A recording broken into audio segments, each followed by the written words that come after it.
Good afternoon, everybody. Good afternoon, everybody. My name is Reid-Smith, and I sit on the Governor's Cabinet as his curator for the West Virginia Department of Arts, Culture, and History. And we're very happy today to have an old-fashioned reading circle like when we were in school to help celebrate the 20th annual book fair by the Library of Congress. Lance Schrader, who's our Director of Arts, and we received an email last week to help support the National Endowment of the Arts while they support the poetry and prose part of the 20th annual book fair. We decided to read West Virginia books, and we have gathered some of the most important people of the literary arts in our state to help us today. And we're going to start off right with our Director of Arts, Lance Schrader. Lance?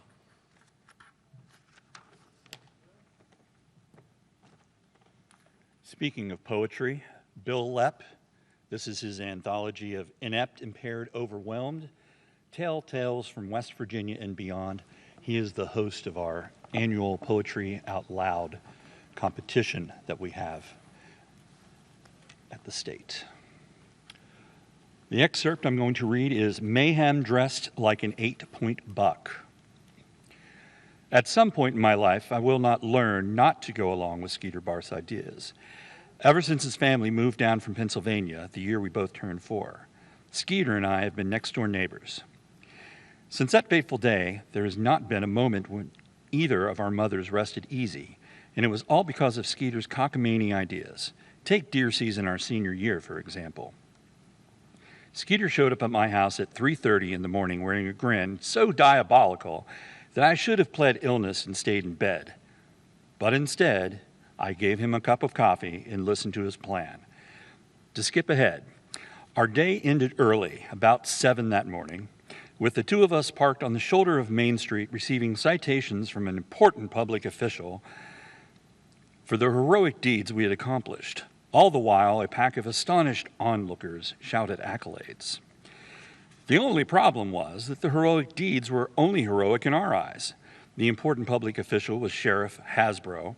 The citations were tickets, and the accolades were all being shouted on behalf of the good sheriff. Sheriff Hasbro has to radio into the courthouse and disturb the judge's breakfast, but he proudly announced to the crowd that mayhem was a crime and that it looked like he would charge me and Skeeter with it. A roar of approval burst forth from the crowd. "Now," Sheriff Hasbro has said to us, "get out of those costumes, get that dummy off the hood of your truck, and follow me in." The costumes to which the sheriff referred had been handmade by Skeeter and were almost perfect replicas of 8-point buck deer heads. The only reason I even consented to putting the mask on was because it was the day before deer season, not actually deer season, and Skeeter had promised that we would not go anywhere near the woods, nor would we, under any circumstances, get out of the truck. And then there was the dummy. Skeeter had filled an old pair of coveralls with hay, fastened on a pair of boots, gloves, and a hat, and then tied the whole thing to the front of his Ford. "It's simple," he said. "We put on the mask and we drive around town with the dummy on the hood. Get it? Like we're a deer and it's people season. And we bagged one. And then we pull up to Sullivan's store and say, 'Can we check this here?'" I had to admit that it sounded funny, but funny in the sort of way that you hope your dad never finds out that it was you. To keep our fathers from finding out, we left the house before dawn. I don't like to worry my mother or lie to her, so I left a note explaining my whereabouts. It said, "Out with the deer and the dummy." That way, she would know I was doing something related to deer season and that I was with Skeeter. We had to wait until first light if we wanted anyone to see us, so we hid in the state park, put the mask at our feet, and slept for a few hours. Now, usually the park is a safe place to hide. It is true that the park did not open until sunrise, but generally speaking, the police do not bother you if you looked innocent, or if you were parked way up the service road where the patrol cars seldom ventured, as were Skeeter and I. The pre-dawn air was bitter cold, as usual. Skeeter's truck was low on gas, so we couldn't run the heater because we were, as usual, short on cash. And the wind was blowing, which normally wouldn't have mattered, except that the passenger side window had frozen in the down position.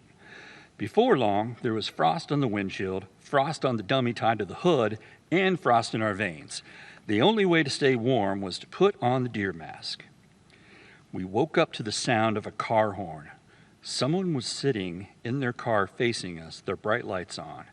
In the early morning gray, I could just barely make out the silhouette of a police car.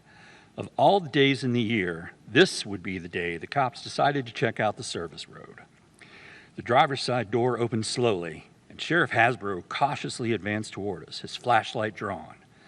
He had a bewildered look on his face as I had ever seen. In retrospect, I guess he had good cause to look so confused. It is not every day that you come across a pickup truck stopped in the woods with a man tied to the hood and two figures staring out of the cab. Two figures who look remarkably like a couple of deer caught in the headlights. I stuck my head out the window and grunted like a full-fledged buck. Sheriff Hasbro jumped sky high. Skeeter started the truck and we pulled quickly around the police car and down the service road. Sheriff Hasbro had not asked us a single question, nor suggested in any manner that Skeeter and I could understand that we were in trouble. Thus, we did not feel like we were fleeing arrest, but as we found out later this morning, Sheriff Hasbro saw things in a different light. I turned the CB on to the police channel. Sheriff Hasbro was saying, "Well, Tom, I don't care if you think I'm crazy. There were two deer driving Skeeter Bart's pickup truck down the service road, and by God, I believe they had Skeeter tied to the hood." "We can only hope so," was the reply. The comment was not lost on us. "Well," continued the sheriff, "whoever it is, they're headed straight for Main Street. They won't get away." Now, the smartest thing to do when you are obviously caught is to give up, count your losses, and head home. Unfortunately, doing the smart thing was not our strong suit. And as long as we were driving down Main Street in deer costumes with a man tied to the hood, it was a pretty safe bet that this was not going to be the day that we turned over new leaves. Small towns have many quaint traits that make them special and endearing, little traditions which you can count on to make you feel at home. One thing you could count on in half-dollar West Virginia that was folks would be up and listening to their police scanners while drinking their morning coffee. As we came into town, you would have thought that Orson Welles was landing a spaceship at City Hall. Throngs of people, most still in their robes and slippers, line the street. Having heard the sheriff's conversation about the two deer driving the stolen pickup, they had come out in droves to see the show. Sheriff Hasbro was still on the radio trying to figure out the best way to stop us. He was none too eager to pull over two heavily armed and obviously dangerous deer. Opting for the better part of valor, Sheriff Hasbro was not following with the lights a-flashing and sirens a-blazing, but was rather discreetly developing a plan. In fact, if we hadn't picked up his transmissions on the radio, we wouldn't have known that he cared about us at all. Unprovoked and unimpeded, Skeeter and I drove through town at a safe speed with no thought of surrender. And then, over the CB, we heard, "Better call Skeeter's dad, Animal Control, and the FBI." The word sent a shudder through our bones. It could only mean one of two things. Either Skeeter's dog, Axel, was an international terrorist, and the sheriff was calling Mr. Barth to let him know that Animal Control had been authorized by the feds to have Axel taken out. Or Skeet and I were in a lot of trouble, and they were about to call his dad. Our dad scared us a lot more than the FBI. We decided it would be best to pull over and wait for the sheriff. The rest, well, I've already told you about the citations and accolades. They say that true forgiveness only comes after absolute repentance, and that you must forgive, that you must forever remain both contrite and sincere, struggling every day not to repeat your actions, nor ever to take the glory from the original deed. I believe I speak for both Skeeter and myself when I say, from the bottom of my heart, that we might never be forgiven for the actions of that day.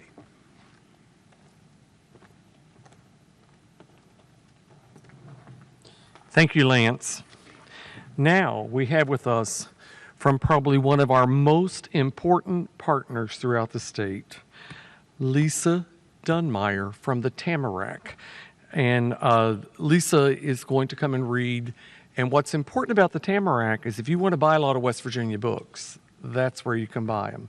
And I'm sure you'll tell us about that since you're their marketing director. Welcome, Lisa Dummeyer.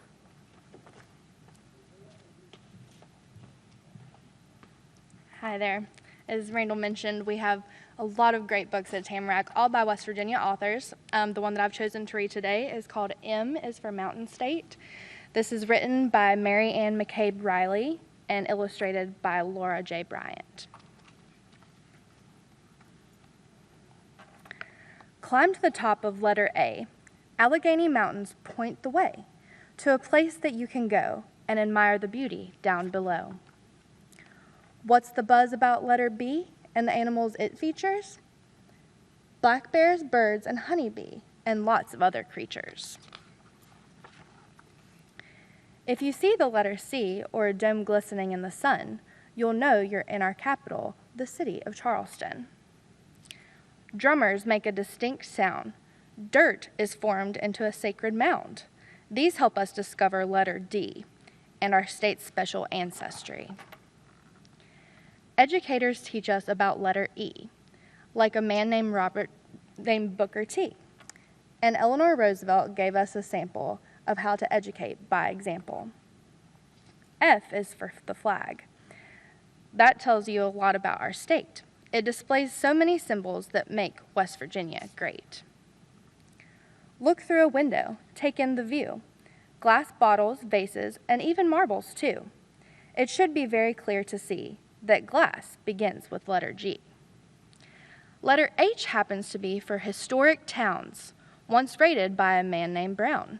Huntington and Hillsborough, too, have lots of history to offer you.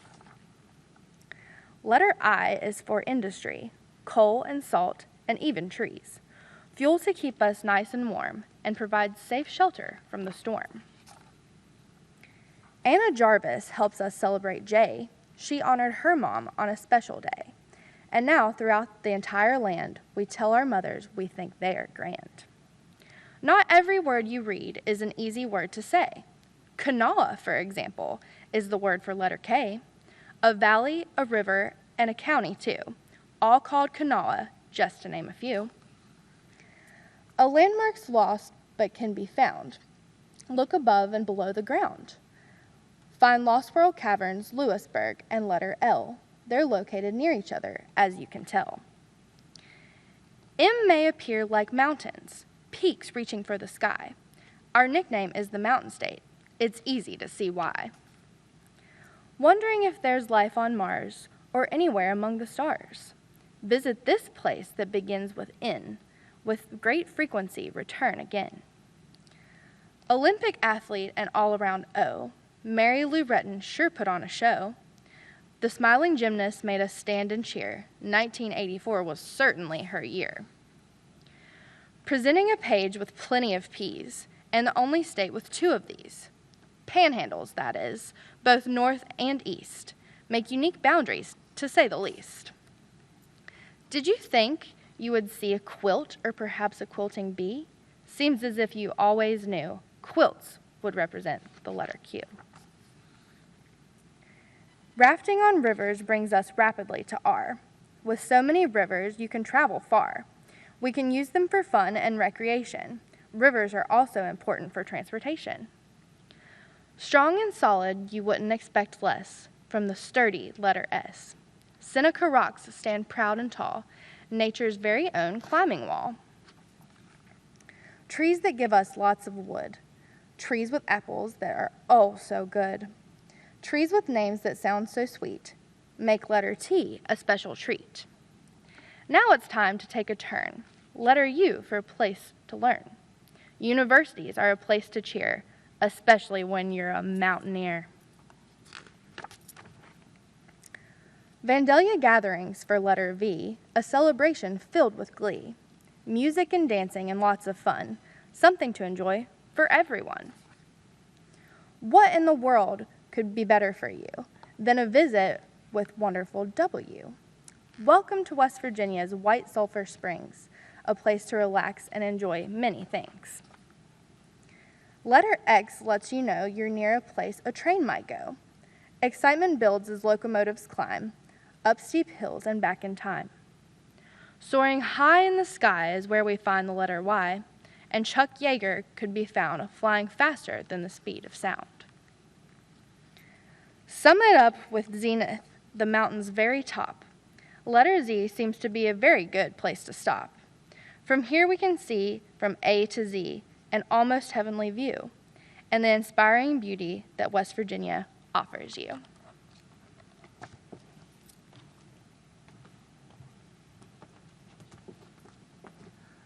Thank you, Leah. I think I said Lisa at the beginning. I am so sorry. I should put my readers on. Now we're going to go to the West Virginia State Archives. The archives are, of course, a part of the Department of Arts, Culture, and History. And we like to say the archives are the keepers of all the stories in West Virginia. And we have one of our best storytellers with us, and that is historian Cody Brown from Ravenswood. Cody?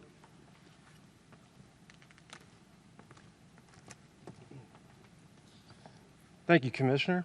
I am Cody Brown, Library Assistant for the West Virginia State Archives, and I'm proud to be here to represent them here at the Culture Center today, as well as the Department of Arts and Culture and History, and of course, as a native West Virginian in my hometown of Ravenswood. Today, I'm going to be covering the story of John Henry, written by Julius Lester.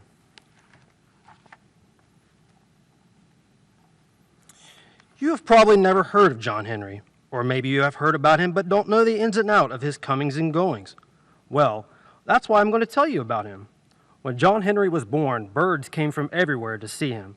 The bears and panthers and moose and deer and rabbits and squirrels and even unicorn came out of the woods to see him. And instead of the sun tending to his business and going to bed, it was peeping out from behind the moon's skirts trying to get a glimpse of the new baby. Before long, Mama and Papa came out on the porch to show off their brand new baby. The birds oohed and the animals awed at how handsome the baby was. Somewhere in the middle was one of the oohs, or maybe it was one of the backside of the ahs, that the baby jumped out of Mama's arms and started growing. He grew and grew and grew. He grew until his head and shoulders busted through the roof, which was over the porch. John Henry thought that was the funniest thing in the world. He laughed so loud the sun got scared. It scurried from behind the moon's skirts and went to bed, which is where it should have been all the while. The next morning, John Henry was up at sunrise. But the sun wasn't. He was tired and decided to sleep in. John Henry wasn't going to have none of that. He hollered up into the sky, "Get up from there! I got things to do and I need light to do them by." The sun yawned, washed its face, flossed and brushed its teeth, and hurried up over the horizon. That day, John Henry helped his papa rebuild the porch. He had busted through, added a wing onto the house with an indoor swimming pool, and one of them a jacuzzi. After lunch, he chopped down an acre of trees and split them into fireplace logs, and still had time for a nap before supper. The next day, John Henry went to town. He met up with the meanest man in the state, old ferret-faced Freddie, sitting next to him on the big white horse. You know what he was doing? He was thinking of mean things to do. Ferret-faced Freddie was so mean he cried if he had a nice thought. John Henry said, "Freddie, I'll make you a bet. Let's have a race. You on your horse and me on my legs. If you and your horse win, you can work me as hard as you want for a whole year. But if I win, you have to be nice for a whole year." Ferret-faced Freddie laughed, an evil laugh. "Ha ha, it's a deal, John Henry." His voice sounded like bat wings on tombstones. The next morning, folks lined up all along the way the race would go. John Henry was ready. Ferret-faced Freddie and his horse were ready. Bang! The race was on. My great-granddaddy's brother, cousin, sister-in-law, uncle's aunt was there that morning. She said everybody saw Ferret-faced Freddie ride by on his big white horse, and there, sure enough, moving didn't see no John Henry. That's because he was so fast that the wind was out of breath just trying to keep up with him. When Ferret-faced Freddie crossed the finish line, John Henry was already on the other side, sitting in a rocking chair and drinking a soda, Mom. After that, Ferret-faced Freddie was so nice, everybody called him Frederick the Friendly. John Henry decided it was time for him to go on down the big road. He went home and told his mom and daddy goodbye. His daddy said, "You've got to make something of your way in the world with son. These belonged to your granddaddy," and he gave him two 20-pound sledgehammers with 4-foot handles made of whalebone. A day or so later, John Henry saw a crew building a road. At least that's what they were doing until they came on a boulder right smack dab where the road was supposed to go. This was no ordinary boulder. It was hard as an anchor, is so big around, it took half a week for a tall man to walk from one side to the other. John Henry offered to lend them a hand. That's all right. We'll put some dynamite to it. John Henry smiled to himself. Whatever you say. The road crew planted dynamite all around the rock, and kaboom, kablamity bam, boom, bang, boom. The dynamite made such a racket, the Almighty looked over the parapets of heaven and hollered, "It's getting too noisy down there." The dynamite kicked up so much dirt and dust, it got dark. The moon thought night had caught her napping, and she hurried out so fast she almost bumped into the sun, who was still climbing the steep hill toward noontime. When all the commotion from the dynamite was over, the road crew was amazed. The boulder was still there. In fact, the dynamite hadn't even knocked a chip off of it. The crew didn't know what to do. They heard a rumbling noise. They looked around. It was John Henry laughing. He said, "If you gentlemen would give me a little bit of room, I got some work to do." "Don't see how you can do what dynamite couldn't," said the boss of the crew. John Henry chuckled. "Well, you just watch me." He swung one of his hammers around his head. It made such a wind that the leaves blew off the trees and the birds fell out of the sky. Ring! The hammer hit the boulder.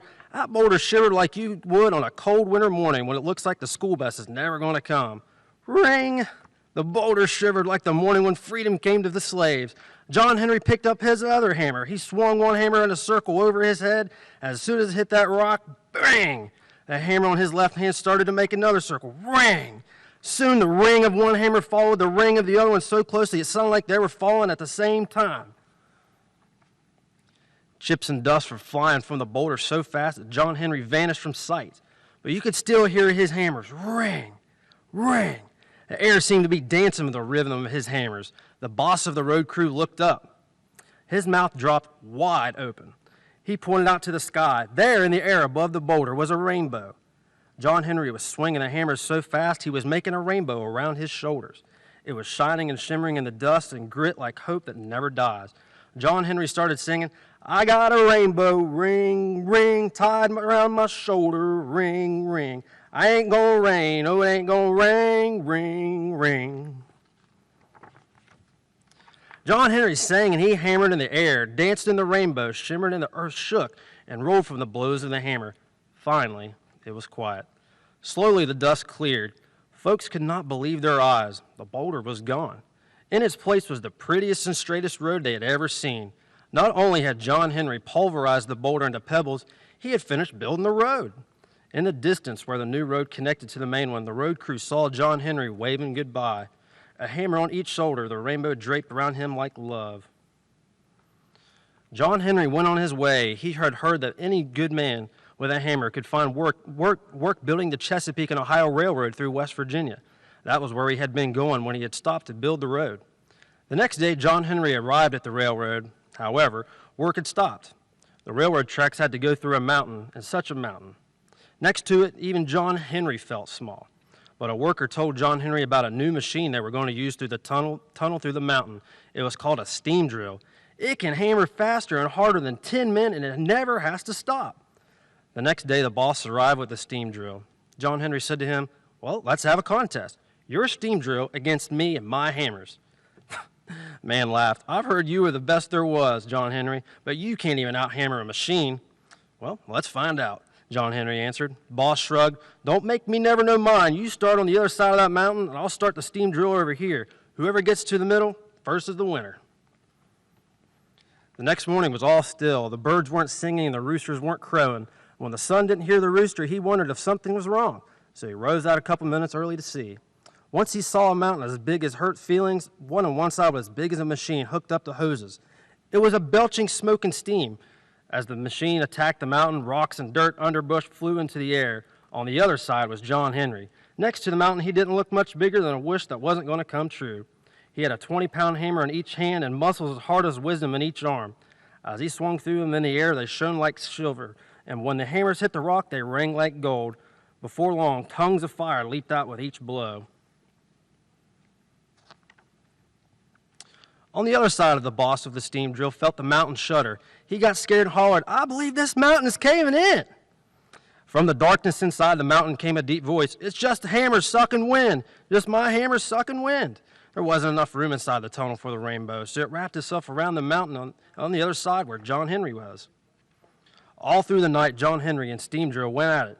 In the light from the tongues of fire shooting out of the tunnel from John Henry's hammer's blows, folks could see the rainbow wrapped around the mountain like a shawl. The sun came up extra early the next morning to see who was winning. Just as it did, John Henry broke through it and met the steam drill. The boss of the steam drill was flabbergasted. John Henry had come a mile and a quarter. The steam drill had only come a quarter. Folks were cheering and yelling, "John Henry! John Henry!" John Henry walked out of the tunnel into the sunlight, raised his arms over his head, a hammer in each hand. The rainbow slid off the mountain and around his shoulders. With a smile, John Henry's eyes closed, and slowly he fell to the ground. John Henry was dead. He had hammered so hard and so fast and so long that his big heart had burst. Everybody was silent for a minute. Then came the sound of soft crying. Some said it came from the moon. Another one said she saw the sun shed a tear. Then something strange happened. Afterwards, folks swore the rainbow whispered it. I don't know. But whether it was a whisper or a thought, everyone had the same knowing at the same moment. Dying ain't important. Everybody does that. What matters is how well you do your living. First one started clapping, then another, then another. Soon everybody was clapping. The next morning, the sun got everybody up too early to say goodbye to John Henry. They put him on a flatbed railroad car, and the train made its way slowly out of the mountains. All along the way, folks lined up both sides of the track and were cheering and shouting through their tears, "John Henry! John Henry!" John Henry's body was taken to Washington, D.C. Some say he was buried on the White House lawn one night, and the president and Miss President was asleep. I don't know about none of that, but what I do know is this. If you walk by the White House late at night, stand real still and listen real closely. Folks say you might hear a deep voice singing, "I got a rainbow, ring, ring, tied around my shoulder, ring, ring. I ain't gonna rain, no, ain't gonna rain, ring, ring." John Henry. Thank you.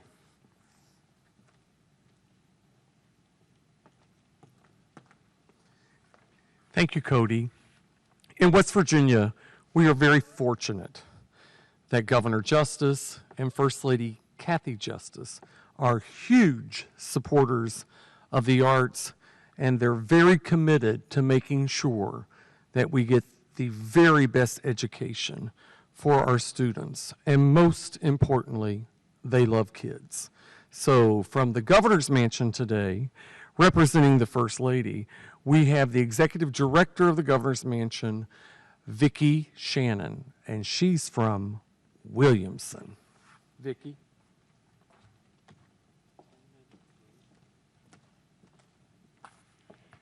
Thank you, Curator Reid-Smith, for that lovely introduction. And on behalf of First Lady Kathy Justice, I'd just like to say, as Randall stated, how important education is to everyone. And the First Lady has chosen education as her primary initiative here in West Virginia through a program called Communities in Schools.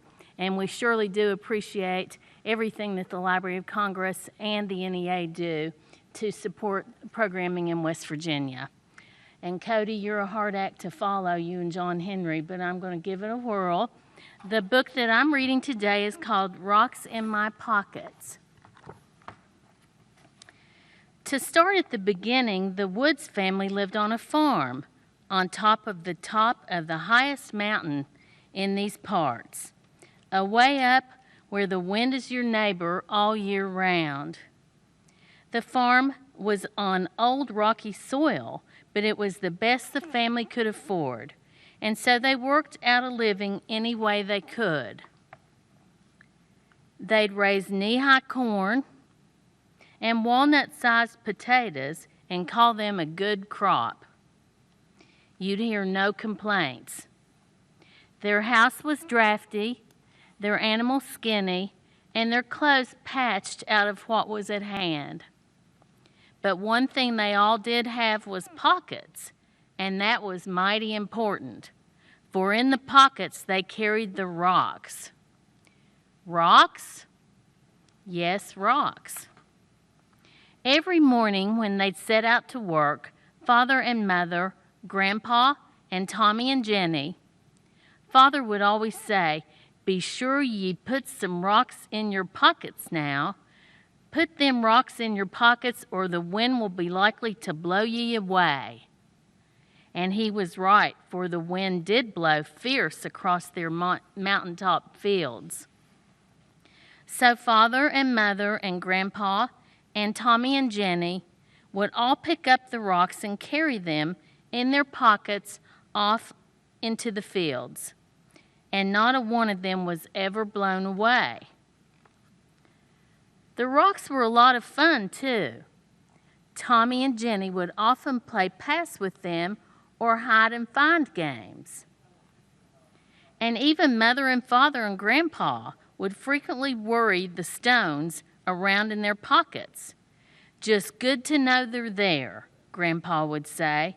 "Who knows where my old dry bones would end up if this wind ever got a hold of me?" In the evening after supper, Grandpa or Mother or Father would often tell a story they remembered from the early days. As the tales were told, you might see one or the other of them rubbing one of the rocks in their hands. In the cold of winter, these same rocks would be set in the fire and then taken out and wrapped in heavy socks to lay between the cold covers. There were, as any of the family could have told you, as any of the family could have told you, mighty handy rocks.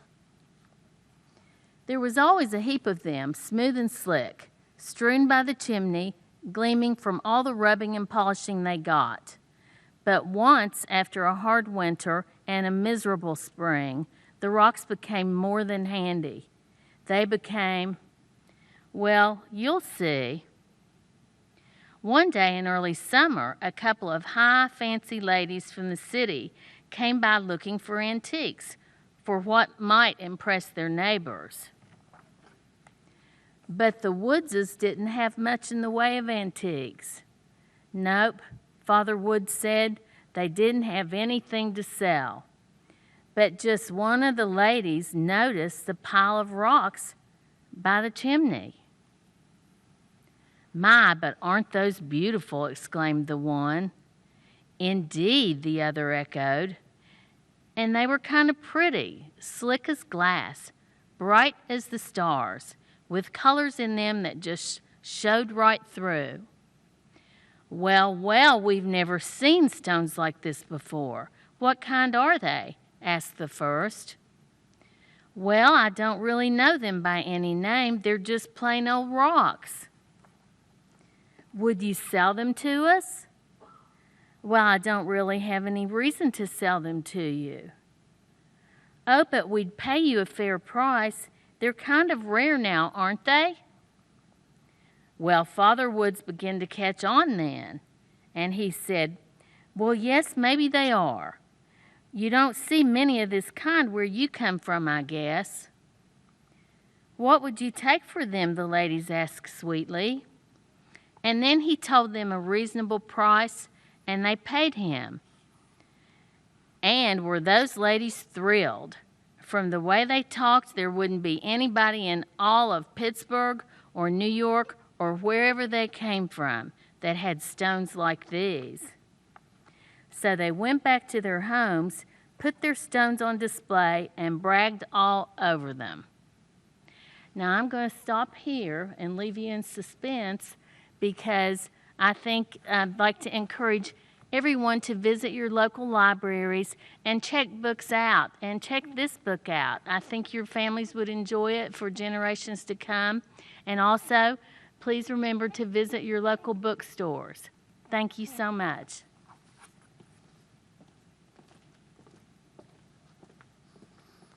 Thank you, Vicki.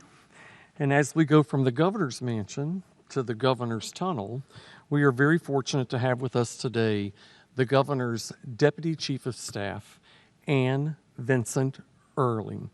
Ann is from Clarksburg, and when I took her book over, one of my absolute favorite books is When I Was Young in the Mountains by Cynthia Rylant, and she had flipped through it, and she said, "Oh, I love this book because of my grandfather." And Ann, we are just thrilled that you could be with us here today. Thank you for helping us to celebrate the Word.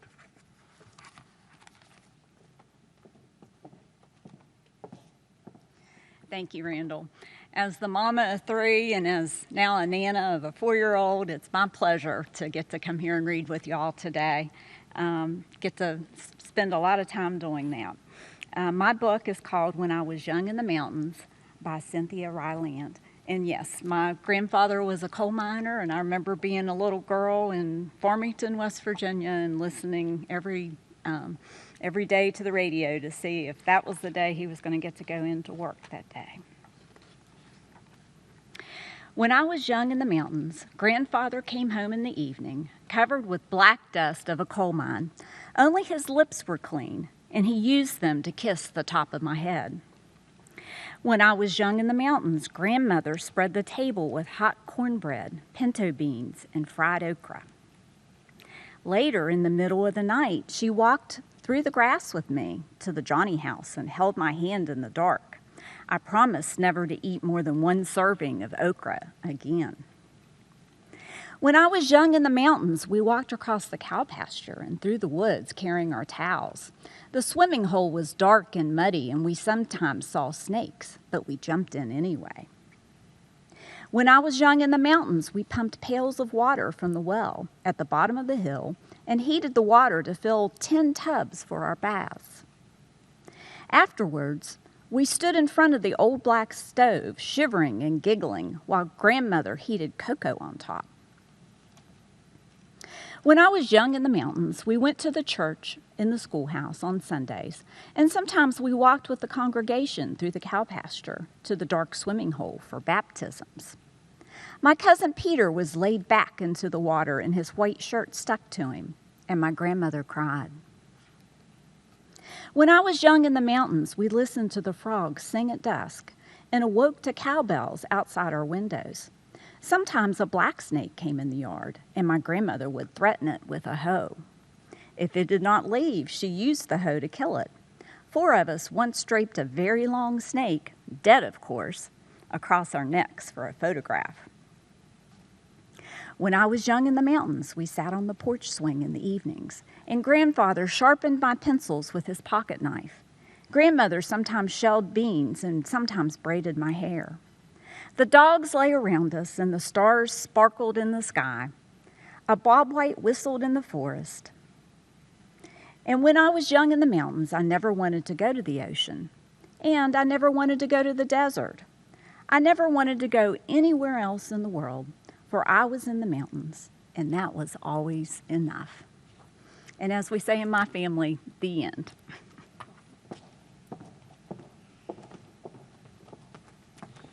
Thank you, Anne. And Anne, thank you for everything you do to help us at the Department of Arts, Culture, and History.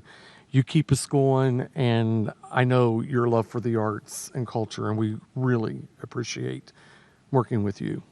Okay, when we decided to do this, I immediately got a hold of my friend and colleague, Karen Goff, at the Library Commission, and she hooked us up with Lisa Hicheski, who is our consultant for youth services, and she got all the list of books together, but she hid a book because she wanted to read it, and it's the new book about Katherine Johnson, Counting on Katherine, How Katherine Johnson Saved Apollo 13, and she wanted to read that herself. So, Lisa, please join us. We're so happy to have you here. Thank you for helping us out.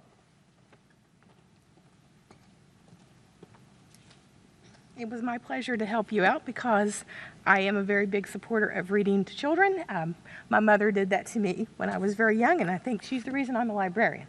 But before I went to library school, I went to West Virginia State College, and Katherine is a graduate of West Virginia State College as well. So that's why I held this book back.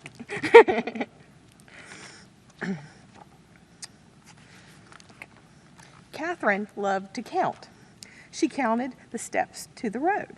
She counted the steps up to the church, the number of dishes and spoons she washed in a bright white sink.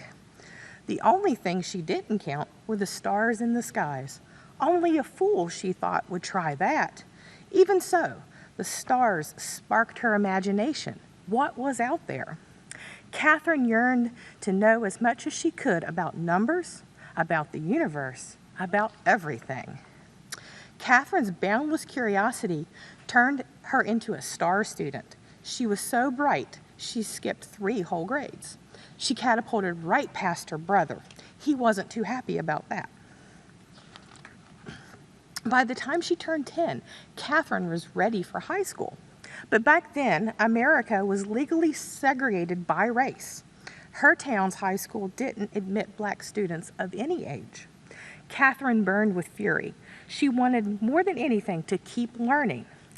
There was still so much to know. "Count on me," Catherine's father told her. By working day and night, he earned enough money to move the family to a town with a black high school. Catherine loved high school. She was good at every subject, but math was still her favorite. Dreaming of becoming a research mathematician, making discoveries about the number patterns that were the foundation of the universe. In those days, though, there were no jobs as research mathematicians for women. Professions available to them were teaching and nursing, so Catherine became an elementary school teacher. She liked her job and she loved her students, but she never stopped dreaming about exploring numbers. In the 1950s, the U.S. government's National Advisory Committee on Aeronautics hired thousands of new employees. It even started hiring black women as mathematicians. Catherine heard about the mathematician's job. Her heart raced with excitement. Perhaps her dream could come true after all. But when she applied for one of the positions, she was told they were already filled. Catherine had to wait a whole year until new spots opened up. Her patience paid off. She got the job. A few years later, the Soviet Union sent a rocket ship into space, launching the space race with the United States. NACA was rolled into a new space agency, the National Aeronautics and Space Administration, or NASA. Catherine now found herself at the heart of America's space program. She worked as a computer. Electronic computers were not widely used yet, so she calculated a long series of numbers. All the computers were women. They were given that task by men who thought the job was boring and unimportant. That didn't bother Catherine. She knew that without her computations, a spaceship couldn't reach its destination nor return safely to Earth.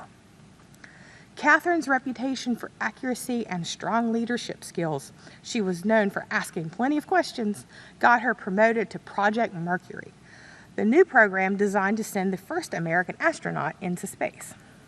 Mercury's missions were going to be very dangerous. So dangerous that even the project's star astronaut, John Glenn, refused to fly unless Catherine okayed the numbers. "You can count on me," she said.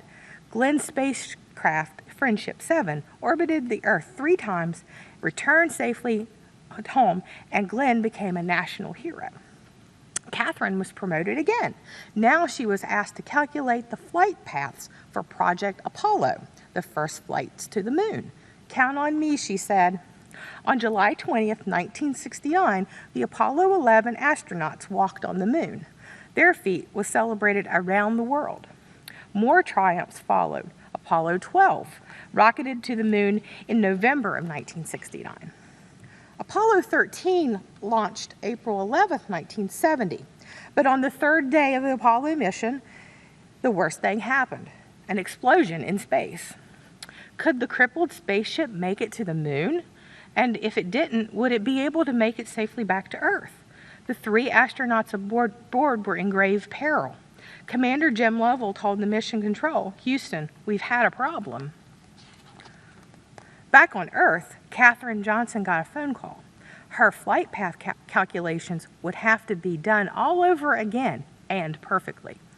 It would be the toughest challenge of her life. Catherine told Mission Control, "You can count on me." She rolled up her sleeves, took a deep breath, and began doing the math. She worked hard and fast. A few hours later, Catherine's computations were finished. The flight path to return home would take the ship around the far side of the moon. From there, the moon's gravity would act as a slingshot to zing the ship back to Earth. To get home, the crew of Apollo 13 would have to follow Catherine's course exactly by burning off fuel at precise intervals. If the astronauts made a mistake, their ship would drift through space forever. Catherine waited anxiously to hear the astronauts report. Finally, it crackled through the loudspeaker. We've got it. Apollo 13 was back on track. Katherine Johnson had done it. She had brought Apollo 13 home. She was no longer the kid who dreamed of what lay beyond the stars. She was now a star herself.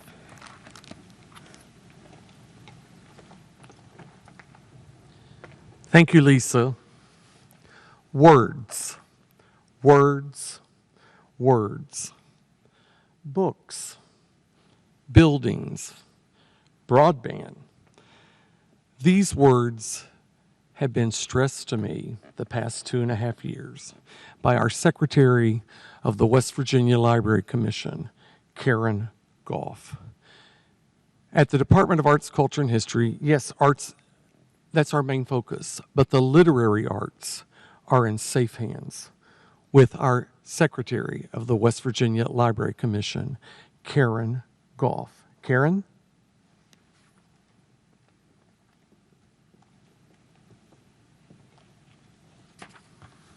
Thank you, Randall. Nothing does a librarian's heart more to see people walking around carrying books than reading them and listening to them being read. This has been a wonderful afternoon. Thank you for getting it organized. Now, Vicki read from a book by Marc Harshman, who is the West Virginia Poet Laureate. In addition to being the Poet Laureate and a marvelous storyteller, Marc Harshman is also a former elementary school teacher. Now, Lisa read about Katherine Johnson, who liked to count things. Well, the book I'm going to read from by Marc Harshman is called Only One, read with the permission of Cobbles Hill Books, which is a division of Penguin USA. This book has been called a counting book. It teaches a math concept that young children have trouble grasping, that multiples of one thing can equal a single, totally different thing. We probably all remember trying to convince a child that 4 quarters was the same thing as a paper dollar. It's a hard sell. Using the setting of a county fair and a few words, backed up with Barbara Garrison's wonderful illustrations, Marc teaches the lesson much more effectively than I ever did. The book concludes with another equally important social concept. There may be 1,000,000 stars, but there's only one sky.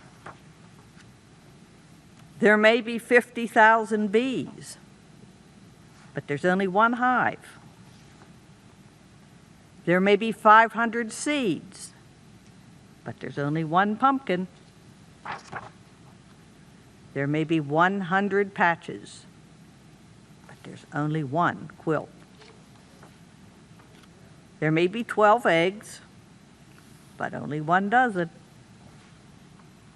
There may be 11 cows, but only one herd. There may be 10 cents, but only one dime. There may be 9 players, but only one team.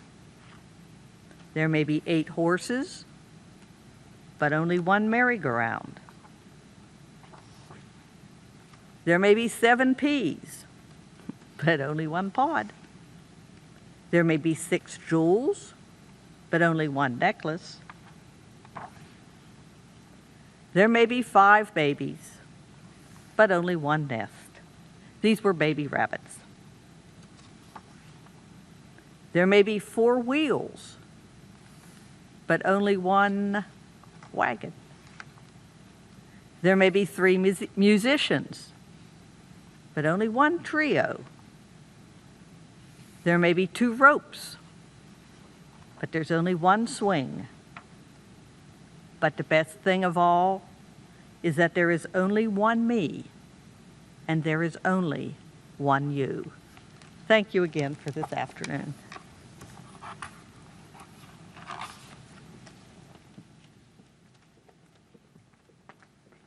Thank you, Karen, and thank each of you for coming and joining us. The last thought I would like to leave you with, if you can read, you can achieve and be and do anything.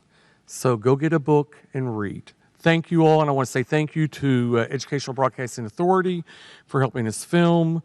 Thank you again to the Library Commission. Thank you to the Arts, to the Archives. Thank you, Tamarack. Thank you to the Governor's Office. Thank you to the Governor's Mansion. And thank you to all our wonderful students in West Virginia who read.